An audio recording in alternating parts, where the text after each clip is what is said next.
तेज बारिश और लोगों की भीड़ यहां तक पहुंची कांग्रेस की रैली। चॉकलेट, बिलटी चॉकलेट और गुलाब फूल दिया पुलिस को। कहना है कि हम संविधान के तहत चलने वाले लोग हैं, सत्याग्रह कर रहे हैं, गांधी जी के रास्ते में चलने वाले लोग हैं। इस तेज बारिश में भी रुकते हुए नहीं देखा गया कांग्रेस के कर्मियों को, यूथ कांग्रेस के लोगों को। हमने बात की कुछ खास नेताओं से जो कि यूथ कांग्रेस के हैं, नौजवान हैं, जेनजी के ग्रुप के हैं। आइए सुनते हैं क्या कुछ कहा उन लोगों ने। शुक्रिया। खा क्या रहे हैं आप? खा क्या रहे हैं? मिलोनी खाई भी है, आज पुलिस को खिलाई भी है। मिलोनी स्पेशली मोदी जी दिए मिलोनी को, हम लोग दिए आम आदमी को। क्योंकि जब देश का छात्र रास्ता में आंदोलन कर रहा था, पुलिस का लाठी गोली खा रहा था, उस वक्त प्रधानमंत्री जी मिलोनी के संग में बिजी थे। इसीलिए उनका इस मिलोनी चॉकलेट को हाईलाइट करने के लिए आज हम लोग पुलिस को मिलोनी दी है कि छात्र के ऊपर, कांग्रेस कार्यकर्ता के ऊपर में अब लाठी ना चलाए। कांग्रेस का कर्मी आपको चॉकलेट खिला रहा है, आपको गुलाब फूल दे रहा है, और आपका कलकत्ता पुलिस कांग्रेस कर्मी को फॉल्स केस दे रहा है, नंगा पांव धर्मतला में हटा रहा है। आज हम लोग गांधीवादी तरीके से लाल बाजार सत्याग्रह किए हैं, लेकिन आज पुलिस को चेतावनी है कि अगर आने वाले दिन में कांग्रेस के कार्यकर्ताओं के ऊपर में किसी भी तरीके का पुलिसी अत्याचार हुआ तो इसके बाद में प्रतिवाद नहीं होगा, प्रतिरोध होगा। और इसके लिए कांग्रेस का यूथ कांग्रेस का कार्यकर्ता हर दिन तैयार है। राहुल गांधी का बब्बर से कोई देख रहे हैं ना, पानी गिर रहा है, तूफान गिर रहा है। कांग्रेस कर्मी को और राहुल गांधी को इस देश का कोई भी आंधी नहीं हो सकता। राहुल गांधी जिंदाबाद। क्योंकि ये पसंदीदा है प्रधानमंत्री का।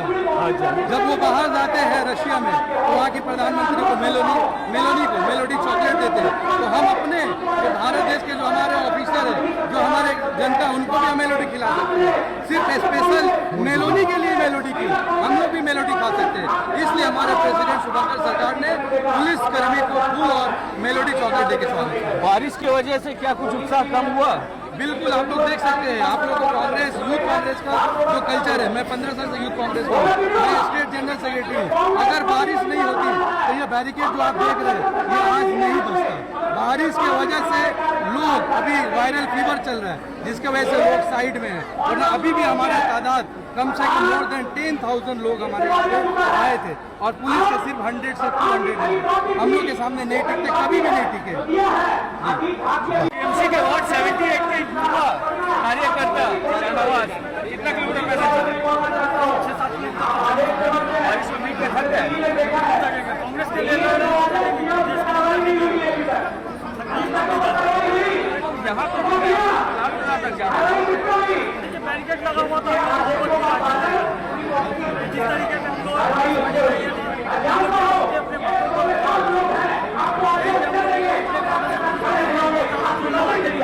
बैरिकेड लगा हुआ था,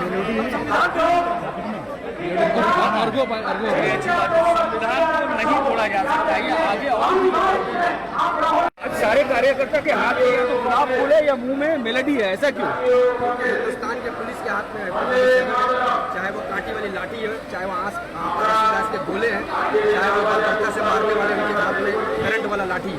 तो क्या गुलाब फूल से रुक जाएगा ये? गांधी जी ने सिखाया कि शांतिपूर्ण आंदोलन करोगे तो हिंदुस्तान से अंग्रेज को हटा सकते हैं। ये तो अंग्रेज के गुलाम बन बैठे हिंदुस्तान की सरकार के। वजह क्या थी? जिस तरीके से स्टूडेंट को कांग्रेस पार्टी ने आंदोलन किया, कांग्रेस पार्टी के लोगों को झूठे केस में बताकर जेल के स्टूडेंट को लाठी मारने लगा, आंसू गैस के गोले दिल्ली के जंतर मंतर पर छोड़ गए। वो हिंदुस्तान के बच्चे थे, अपना अधिकार मांगने आए थे। अपना अधिकार हिंदुस्तान में मांगना गुनाह नहीं हो गया। आप IPS ऑफिसर बनते हैं, आप पुलिस इंस्पेक्टर बनते हैं, आप IAS ऑफिसर बनते हैं, तो हिंदुस्तान के संविधान की पढ़ाई पढ़ के बनते हैं, हिंदुस्तान के संविधान के शपथ लेकर आप बनते हैं। और हिंदुस्तान का कोई भी प्रियम्बल, हिंदुस्तान का शपथ आपको ये नहीं बताता है कि हिंदुस्तान के निर्दोष लोगों को लाठी मारा जाए, पैलेट गन्स मारा जाए, आंसू गैस के गोले छोड़े जाए, AK-47 चलाया जाए। वो आतंकवादी नहीं थे, वो हिंदुस्तान के बच्चे थे। अपने भविष्य के बारे में वो इतना चिंतित हो गए थे कि 22 बच्चों ने अपनी जान की आहुति दी। और कितने बच्चों को आप मारना चाहते हैं? उसके बदले में तो धर्मेंद्र प्रधान को एजुकेशन मिनिस्टर से हटा दिया गया, उन्होंने इस्तीफा दे दिया। अब किसका इस्तीफा? अब हिंदुस्तान के प्रधानमंत्री का इस्तीफा। हिंदुस्तान के प्रधानमंत्री को ये मालूम हो गया कि जेनजी की इतनी ताकत है कि वो मीडिया में आकर ऑनलाइन नहीं हो रहे, वो इंस्टाग्राम में आकर ऑनलाइन हो रहे हैं, इसलिए कि वो जानते हैं कि जेनजी विरोधी मीडिया को नहीं दिखता। जेनजी जो है इंस्टाग्राम चलाती होगी रात को 12 बजे, तो प्रधानमंत्री भी इंस्टाग्राम पर रात को 12 बजे लाइव आ रहे हैं, क्योंकि जेनजी से कनेक्ट होना है तो आपको जेनजी की तरह सोचना पड़ेगा। जेनजी ने आपको मजबूर किया कि 12 साल में पहला आपने इस्तीफा दिलाने पर आपके राजनाथ सिंह कहते हैं कि हमारे पार्टी में इस्तीफा नहीं होता। हम जेनजी ने मजबूर कर दिया हिंदुस्तान के रक्षा मंत्री को, जान के प्रधानमंत्री को, कि एक प्रधान को हटा के दूसरे प्रधान को बचा लिया। कैमरे के माध्यम से देखिए, कांग्रेस पार्टी के कोई भी लोग यहाँ से भागे हैं, बारिश हो, आंधी हो, तूफान हो, राहुल गांधी का कहना है कि हिंदुस्तान में परिवर्तन अब चाहिए और वो परिवर्तन कांग्रेस पार्टी ही से निकाल सकती है। आने वाले दिन में क्या ये आंदोलन तेज दिखेगा? और बिल्कुल मूर्खता से हम लोग लड़ेंगे हिंदुस्तान के लोगों के लिए, हिंदुस्तान के बच्चों के लिए, हिंदुस्तान की महिलाओं के लिए, जिस महिलाओं का रेप करने के बाद बीजेपी के मिनिस्टर कहते हैं ये तो छोटी मोटी बात है, ये होता रहता है।